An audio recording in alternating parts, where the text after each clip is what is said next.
We're talking about the fatherhood crisis in the African-American community. Now we're going to hear what it's like to grow up without a father. My guest, Paris Camper, whose parents divorced when she was just a year old. Joe Patterson, whose father was never a part of her life.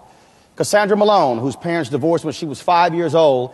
And Michael Moore, who didn't even meet his father until he was 17 years old. Folks, welcome to the show. Thank you.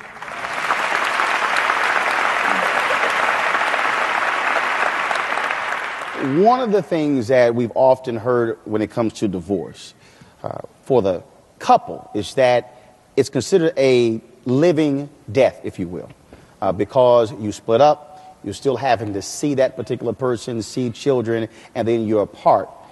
But folks also say that those who are most impacted really are the children.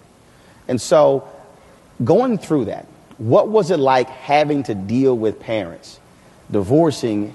Did you feel left alone? Did you feel as if someone abandoned you as opposed to abandoning the whole family? I wasn't allowed to really recognize the need of a father in my household. I was told What do you mean by that? Wasn't allowed to recognize? Well, it was painted to me that he didn't care. He wasn't there. Get over it.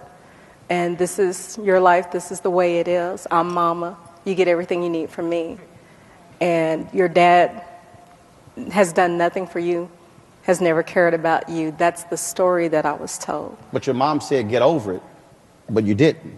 No, because I mean, I always say to a lot of people, I'm really a true romantic. I'm very nostalgic, and I had images in my head of family from television, from friends of mine, and what a marriage looks like, what a family looks like, and that's what I believe I deserved. My father left when I was 5 years old. I was somewhat confused as to why he was in and out. Sometimes he would be there, sometimes he wouldn't be there. Sometimes we would go places, maybe to the zoo or whatever, but he wouldn't stay. So I didn't understand that. So when I was 17, my father was shot and killed on my graduation night. And that left me, because we didn't really have a relationship, it left me somewhat confused, empty. I didn't understand why, he had to die.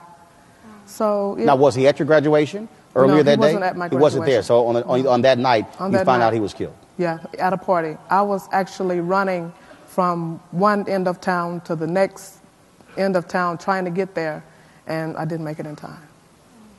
Michael, they talked about parents divorcing, but for you, you didn't see him for 17 years, so you had no memories at the ages of 2, 3, 4, and 5. Right. When you first met him, what was it like? How did it happen? Well, I always knew who he was. I just didn't have a relationship with him. And so when I was 17, he reached out to me. And that first week when he reached out to me, I, went through the same adolescent. I probably cursed him out or whatever. And for a whole week.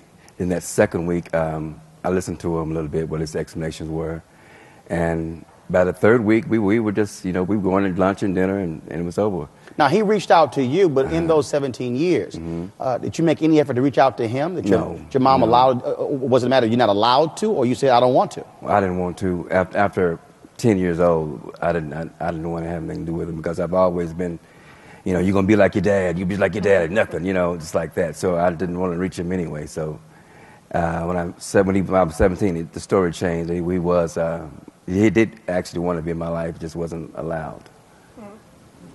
Now, when people say that, you're going to be like your father, how does it make you feel? Because also, we've heard men say, your daddy left, you're going to be a sorry man. And we've even had some mothers who have literally belittled that man so much where that child says, wait a minute, I have no worth, no sense of worth. Absolutely, absolutely.